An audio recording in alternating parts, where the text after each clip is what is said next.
An explosion rips through an oil rig in the Gulf of Mexico. The survivors can't stop the blowout and flee. This is not dangerous. I told myself, either get up or you're going to lay here and die.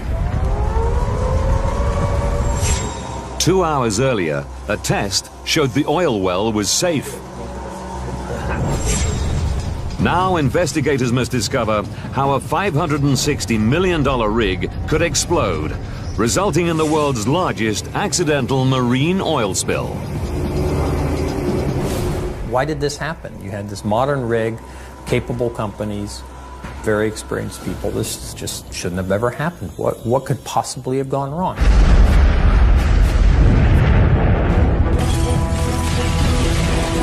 Disasters don't just happen. They're triggered by a chain of critical events. Unravel the clues and count down those final seconds from disaster.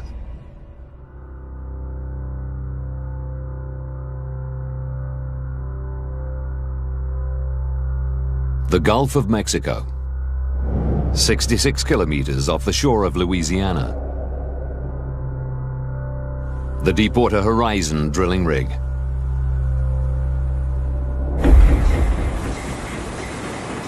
April the 20th, 2010.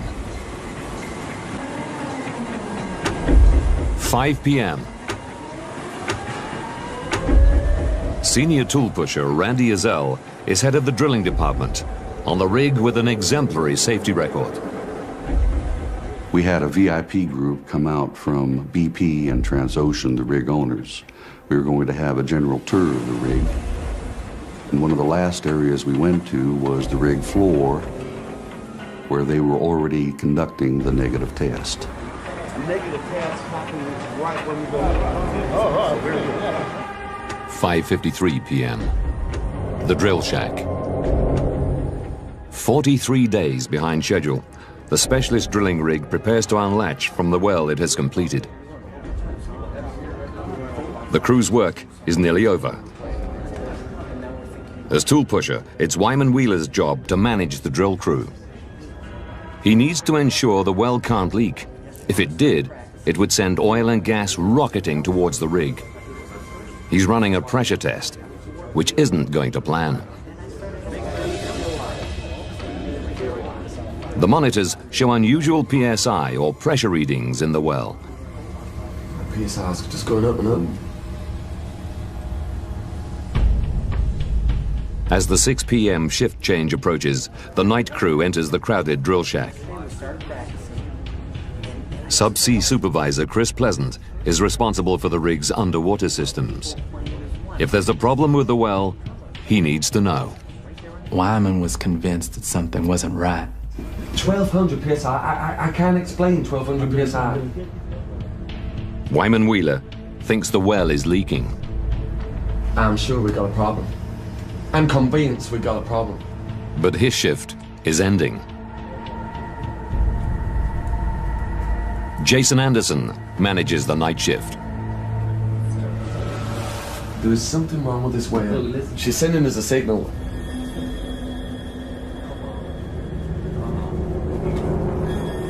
Anderson begins another pressure test. We need to run a new negative test when he's checked pressure. It is too high.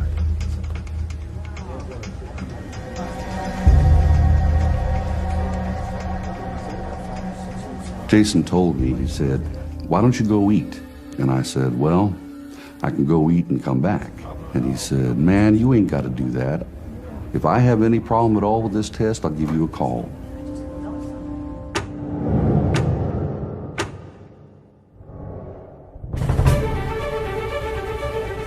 Gentlemen, welcome. You know why we're here.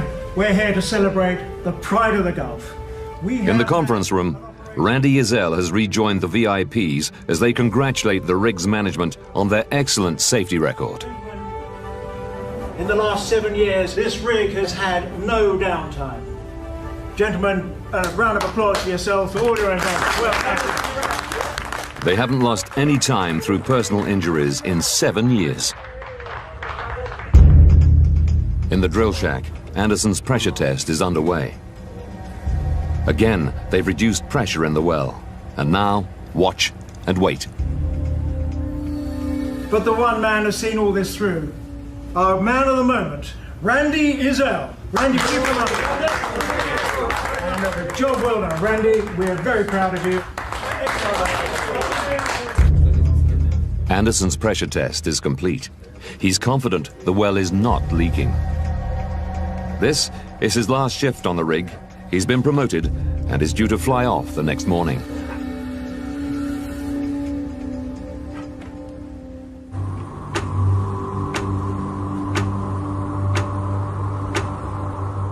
I looked at my watch. It was 9:10 when I left the rig floor. I said, Jason, I need to go work on the crane before we unlatch. And he said, you got your tensions where they need to be? I said, everything's perfect.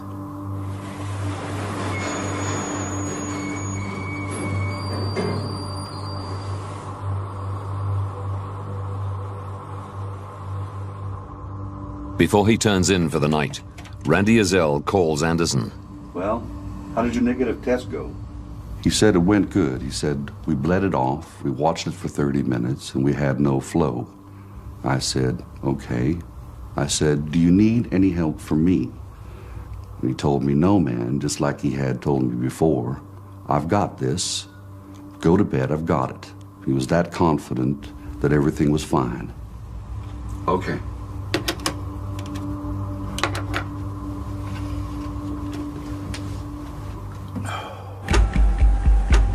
"9:31.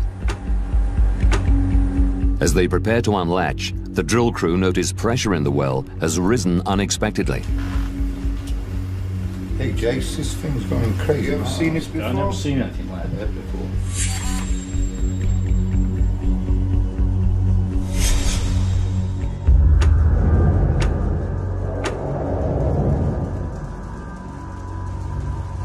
Below deck, Chris Pleasant's assistant flicks through the rig's CCTV.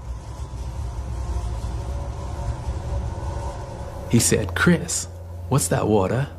I said, it's probably coming from the hole there, probably. A minute later, Boogie said, I see mud. I pick up the phone in my office and I called the rig floor. No answer. I called all 3 lines. I got no answer.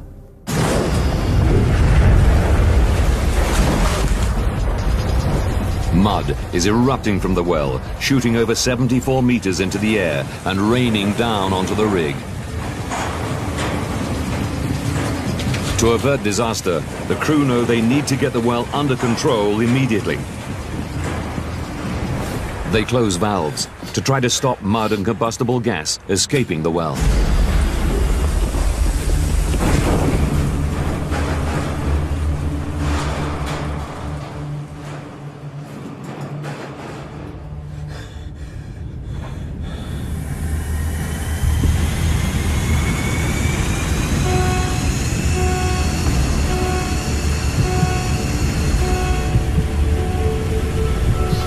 Get ready up here now! The crew have lost control. The well is blowing out.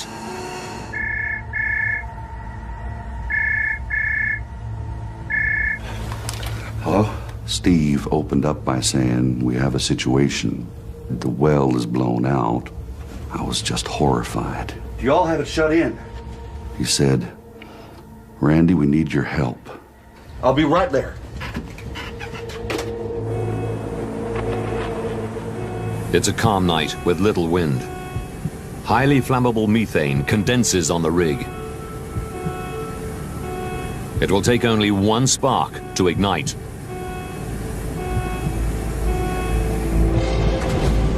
As gas reaches the engine room, the diesel engines over-rev and fail.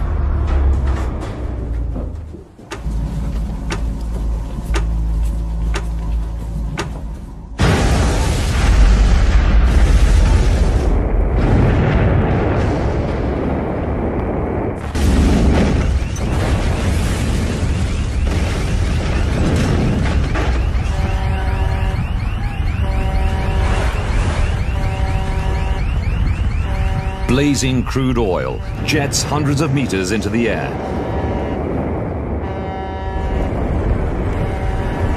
The 126 people are on board. They scramble to the lifeboats.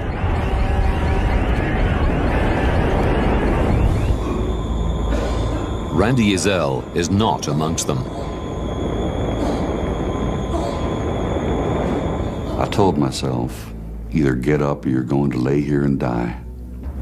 My right leg was hung on something, but I pulled it as hard as I could and it came free.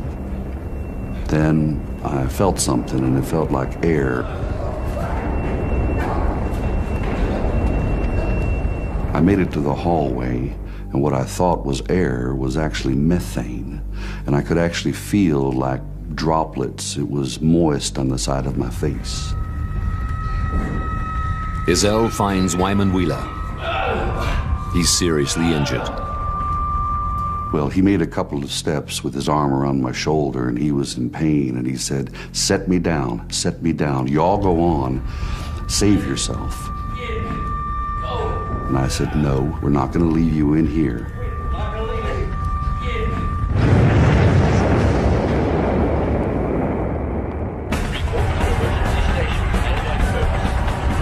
Before he can abandon the rig, Chris Pleasant must attempt to stop the fire. He runs to the bridge to activate the emergency disconnect system, or EDS. This will shut the well at the sea floor and prevent oil and gas escaping. It'll separate the rig from the well. It's the only way to stop the fire. The only way to save the rig. Mayday, Mayday. This is the Deepwater horizon. We have an uncontrollable fire. I said I'm EDSing, and the captain came and told me, he said, calm down. We are not EDSing. I said, I gotta get off this well. So I hit the EDS.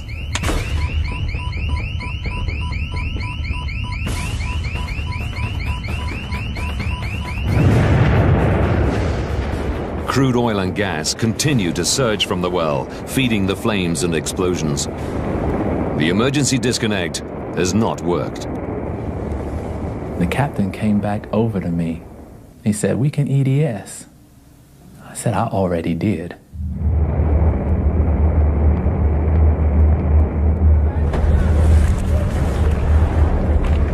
Most workers escape using the rig's lifeboats.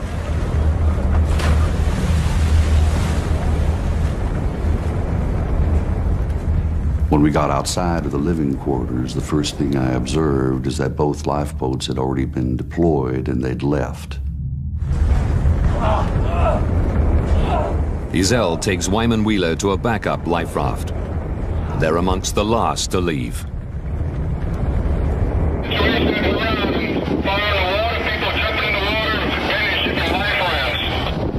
In the searing heat, the last few men on the rig throw themselves more than 18 meters into the sea.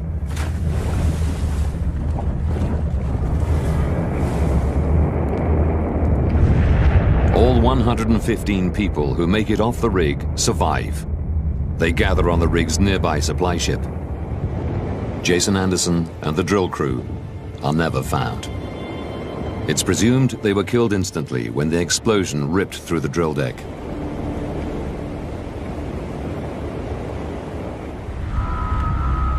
The Deepwater horizon burns for 36 hours, then sinks. Crude oil pumped directly into the Gulf of Mexico.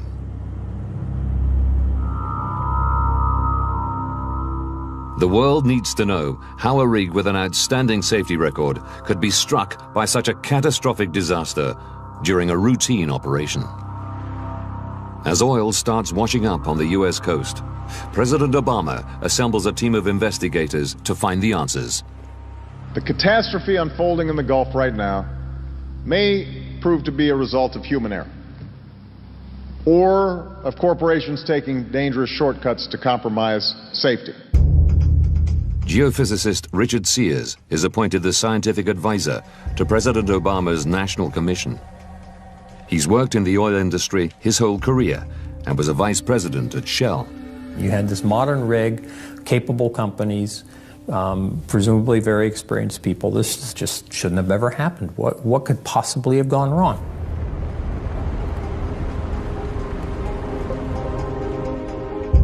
Now, by rewinding the events leading up to the disaster and going deep into the investigation, we can reveal how this sophisticated oil rig could explode, killing 11 and creating the world's largest accidental marine oil spill.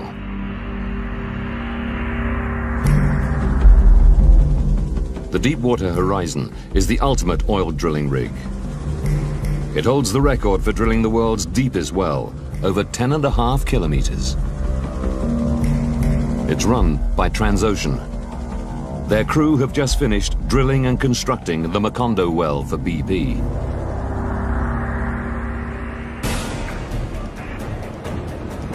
A huge steel pipe connects the rig to the well, 1,500 meters below. The well extends 4,000 meters into the Earth's crust, where it's tapped oil and natural gas, an estimated 110 million barrels. But for now, the crew don't want oil getting in. The Deepwater Horizon just drills and installs the well. A different rig will come to extract the oil. The well will be sealed and temporarily abandoned.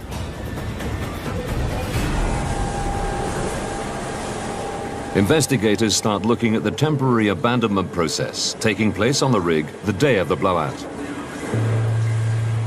A routine operation the crew had performed many times before. The temporary abandonment is where you basically button the well up, put cement plugs in place, make sure it won't leak and it's in a stable and sealed state. And at some later stage, could be days, could be weeks, sometimes it's even months later, a completion rig will come on and hook it up to whatever production facility is going to be involved. Surviving workers testify that Transocean's crew had set a cement plug in the bottom of the well and were running negative pressure tests to ensure oil and gas could not get in. The crew reduce pressure in the well, so there's less pressure inside than there is outside. If there's a leak, the hydrocarbons, oil and gas, will get in, and the crew will see the well's pressure rise. The point is to make sure that the cement plug at the bottom of the hole is keeping the hydrocarbons back in the formation, not letting them enter the wellbore. You want to be sure that oil and gas is not going to come up to the surface until you want it to. Wyman Wheeler and the drill crew monitor pressure inside the well. This pressure data is also transmitted live to BP's offices in Houston. Richard Sears can now see exactly what the crew saw in the hours and minutes before the blowout. The data clearly shows that pressure repeatedly rose to around 1,400 pounds per square inch. If the well was sealed, the pressure should have remained static. For Sears, there is only one explanation. It means that there is a path whereby oil and gas could at that point get into the well. So there isn't a perfect seal at the bottom of the hole. Surviving workers tell investigators that Jason Anderson interpreted the 1,400 psi differently. He believed the rising pressure in the well was a false reading due to the bladder effect. He thought the weight of fluid in the pipe that runs to the sea floor was acting like a full bladder and transmitting pressure through a closed valve, making the well's pressure rise. BP's well site leader accepted Jason Anderson's bladder effect explanation. Ultimately responsible for deciding whether the well had passed or failed the test, he agreed the 1,400 psi was a false reading. But Richard Sears thinks they were wrong. In our investigative work, we did not see and we did not talk to anybody that believed that that 1400 psi could be due to something called the bladder effect. There are things on rigs known as bladder effect, but they tend to be smaller, and our feeling was that that's not a viable explanation. Clearly, they were in error. Why exactly they made that error, I just don't know. The error cost Jason Anderson and 10 of his colleagues their lives.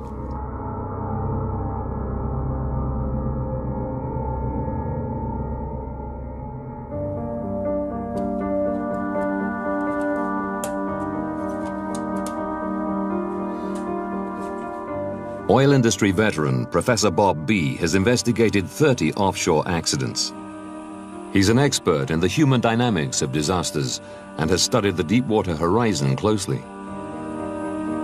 His voice was damaged by toxins during his investigation into the New Orleans levee collapse of Hurricane Katrina.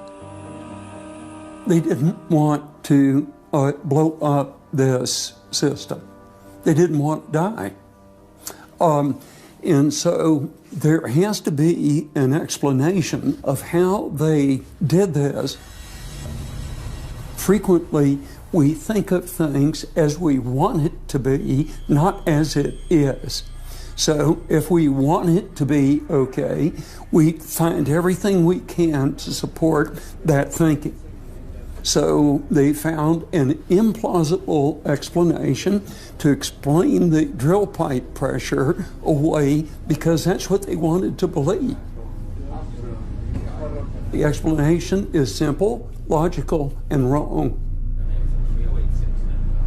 The drill crew missed an early opportunity to realize the well could blow out. At this point, they could have prevented the disaster. It was a serious error, but not irrecoverable.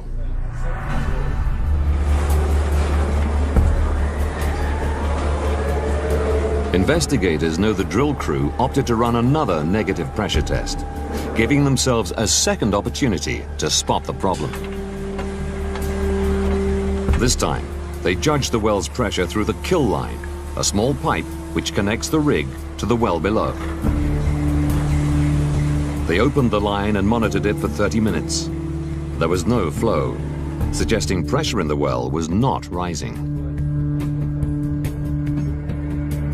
Jason Anderson was confident oil and gas were not leaking in. BP's well site leader agreed. 3 hours after the first test began, the well was given the okay.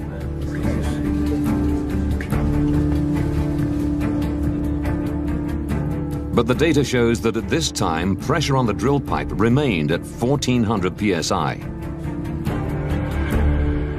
Like two straws in a glass, the drill pipe and kill line should give the same reading. On one of these pieces of pipe, you see 1,400 pounds per square inch pressure. On another of these pieces of pipe, you see 0.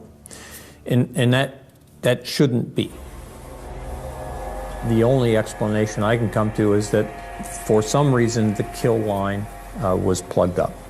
It could have been plugged with some foreign material, either from the well or introduced from the rig. We don't know. The crew believed the false reading and disregarded the true reading. They didn't investigate the pressure discrepancy and missed their second chance to see the well was leaking, their second chance to prevent the blowout.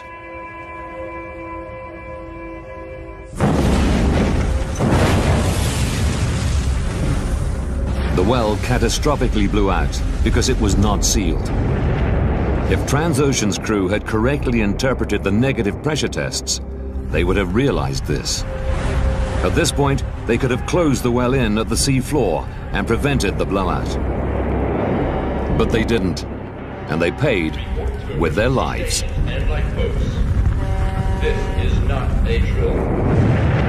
But now, investigators need to understand why the well was not sealed. Richard Sears learns that the final part of the well was put into place the day before the blowout. As the well is drilled, it's lined with steel tubes.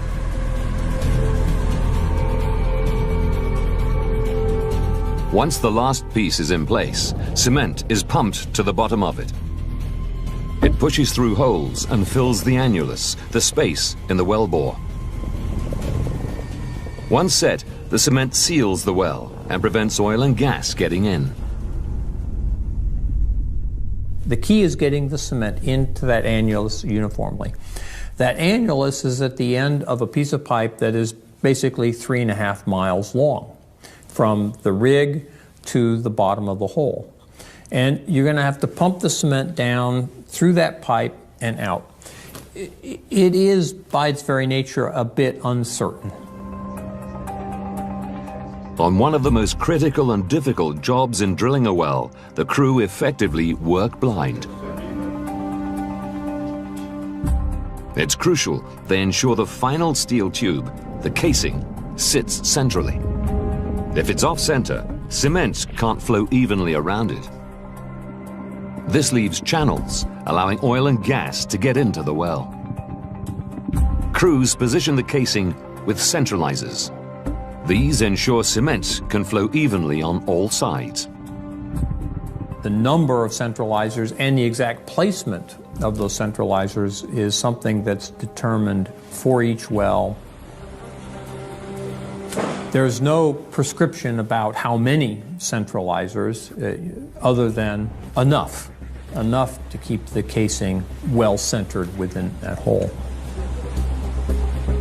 The crucial question for Richard Sears is, were enough centralizers installed?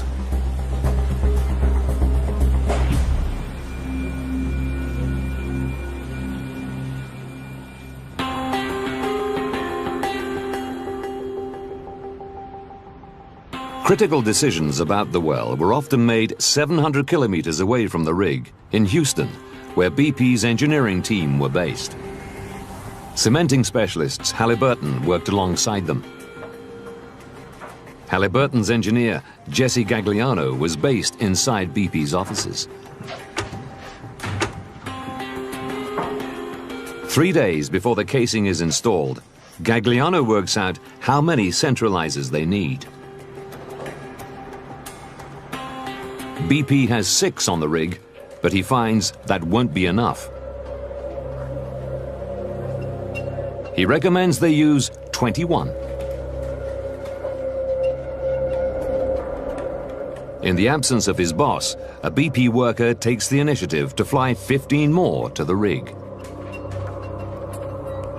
I'll see what I can do.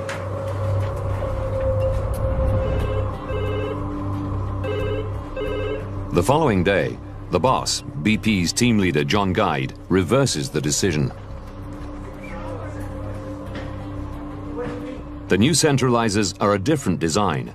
He's worried they'll snag on the way into the well, a problem that would cause serious delays.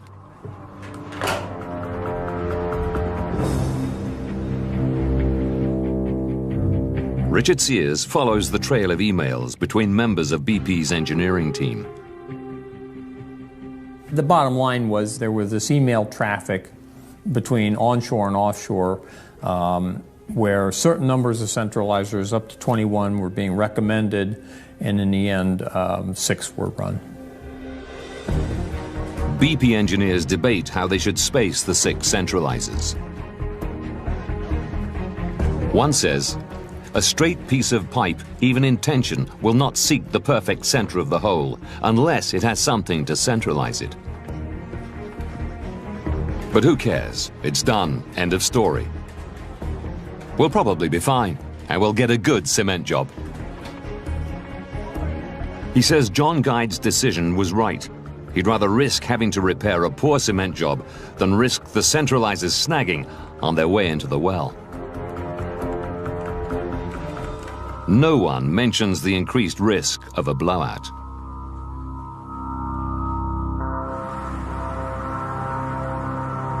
Too few centralizers may have set the well on the road to disaster. But investigators can't confirm it. If the casing is off-center, the evidence is 5,500 meters below the sea, inaccessible forever. But there are other possible causes that can be explored. Investigators need to establish whether the cement used in the well was up to standard. There's one thing we know for sure, and that is that hydrocarbons, oil and gas, came to the surface unexpectedly in this well. That suggests very strongly that the cement at the bottom of the hole didn't do its job. It did not keep the oil and gas in the formation as it was supposed to. A unique cement formula is drawn up for each well. It's a complex mix of powdered cement, chemical additives, and water. The key to getting the cement right is that the cement itself is competent, that it sets up properly and has the right strength and characteristics that's required to hold the pressure that's exerted on it. Investigators study the cement formula that Halliburton designed for the well. How about easy flow? Easy flow. Let's have a look at that. The well bore was fragile and needed a light cement. Halliburton and BP agreed to nitrify it, inject it with tiny nitrogen bubbles, creating a cement foam. A controversial decision that rig owners Transocean objected to. They didn't trust nitrified cement to remain stable this deep in a well. BP overruled their objection. It's a more complex cementing operation. If you don't maintain a stable foam, the bubbles coalesce, then they could effectively create large voids in the cement behind the casing, or they could actually coalesce into channels. Either would cause disaster. Oil and gas would force its way into the well and shoot to the surface uncontrollably.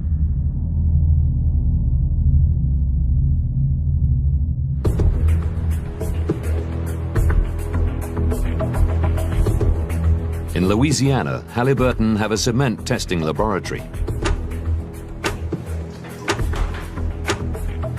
They run pilot tests on the nitrified cement foam.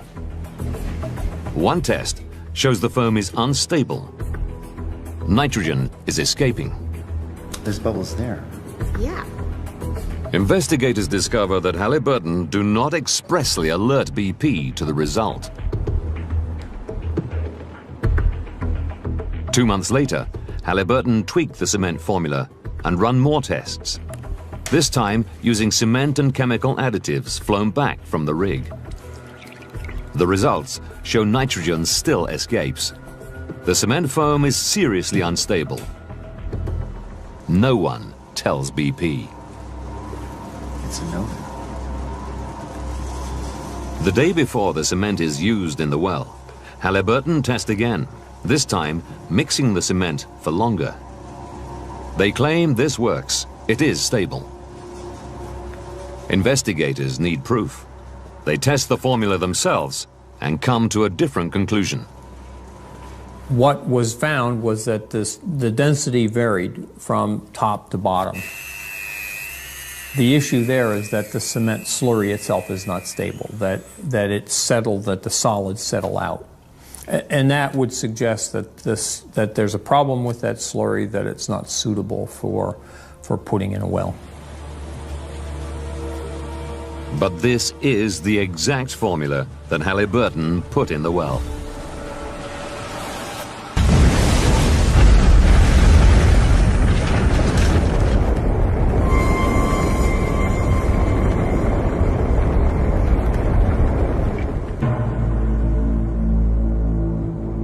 "36 hours after the blowout began, the rig sank. Pipes connecting it to the well crumpled and broke. For 86 days, crude oil pumped directly into the Gulf of Mexico. An estimated 5 million barrels escaped, spreading environmental and economic disaster across the U.S. coastline of the Gulf.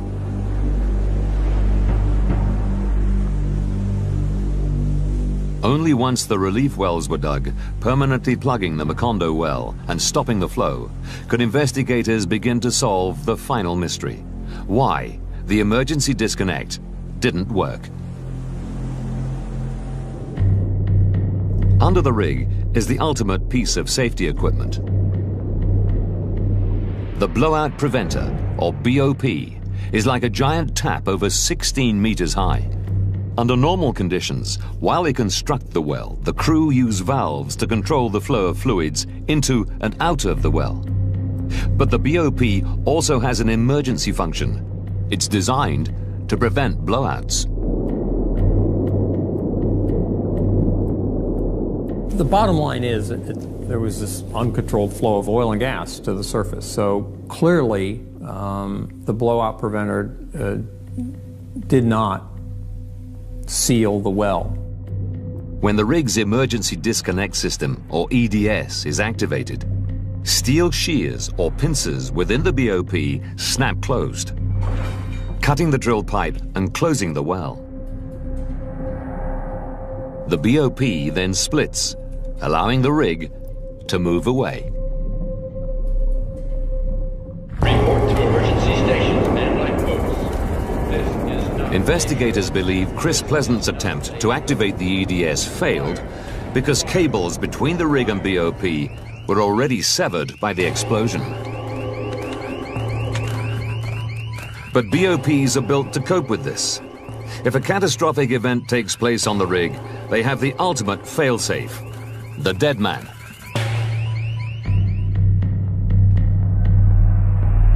When communication between the rig and BOP is lost, the battery-powered dead man function should automatically close the pincers.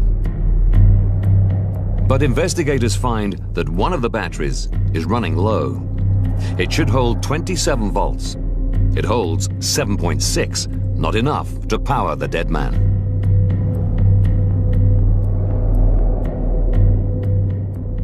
Transocean claimed the battery was charged at the time of the blowout and discharged subsequently. There may be no way of knowing.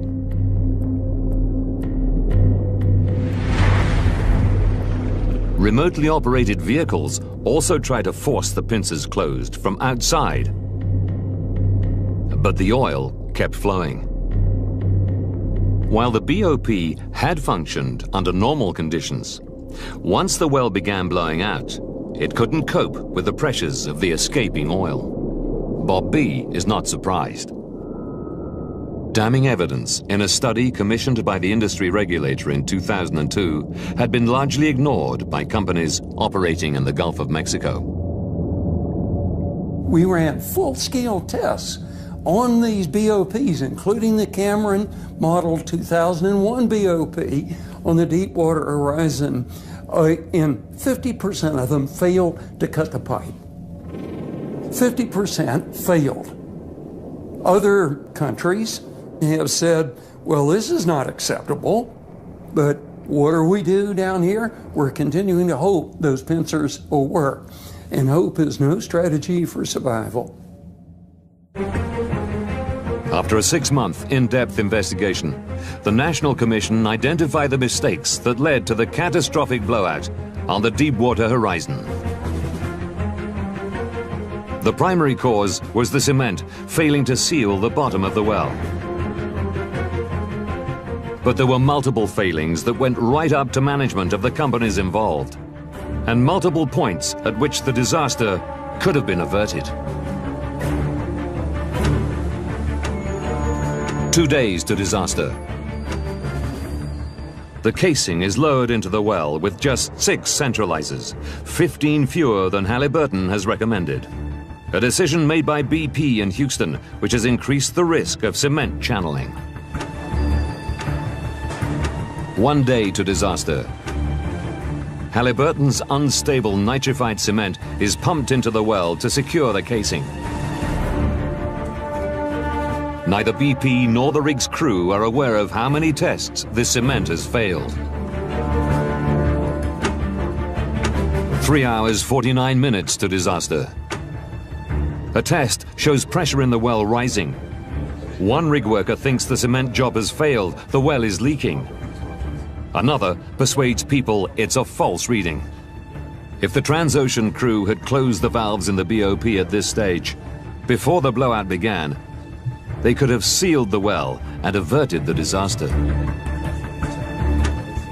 1 hour, 54 minutes to disaster. Having run a second pressure test, the crew decide the cement job has worked. The well is sealed. They don't realize the kill line is blocked and not reading the well's pressure. They don't investigate the discrepancy between the two different readings and don't close the well, missing another chance to prevent the blowout. 9 minutes to disaster.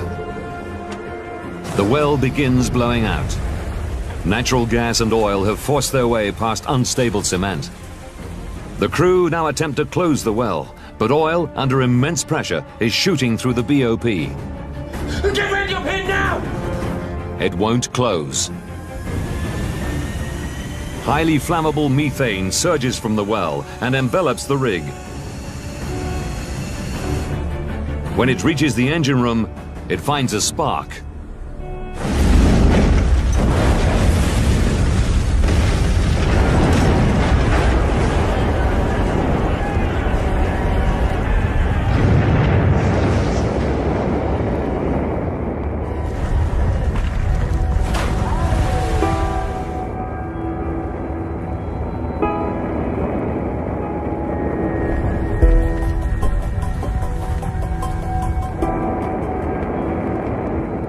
Investigators conclude that BP, Halliburton, and Transocean each made critical decisions unilaterally, which increased the chance of the Macondo well blowing out.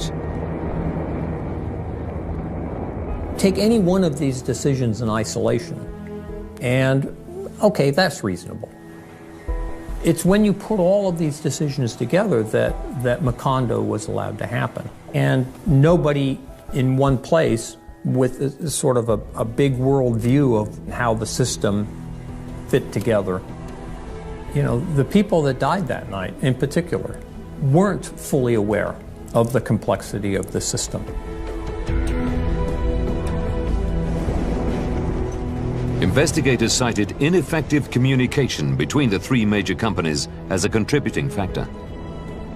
Deepwater Horizon was just shot through with malfunctions in communications.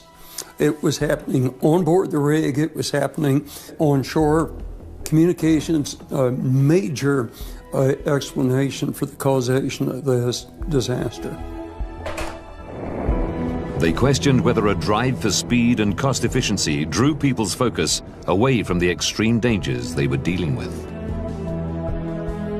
In justifying his decision to use 6 centralizers, BP's wells team leader John Guide mentioned the additional 15 would take 10 more hours to install. A significant expense, as the rig cost around $1 million a day to operate. While there are many pressures within this business to save time and money and move along, there need to be equal pressure and benchmarks around safe operations and safe performance so that you provide that balance. The Deepwater Horizon's crew were acutely aware that the well was behind schedule by 43 days. I call it the blowtorch on the bomb incentive. You can feel the heat and you're going to want to move fast. This well was budgeted to cost $96 million. Well, today it has cost approximately $150 million. That's a lot of money. Transocean say BP are largely to blame for the disaster. Halliburton claim BP did not give them essential data regarding the well. BP have acknowledged some failings, but say Transocean and Halliburton are also partly to blame. I don't want to say it could happen again. Of course it could happen again because the risk never goes away. You don't manage these risks to zero. They're always there. But the industry needs to do everything it can to ensure that it doesn't happen again.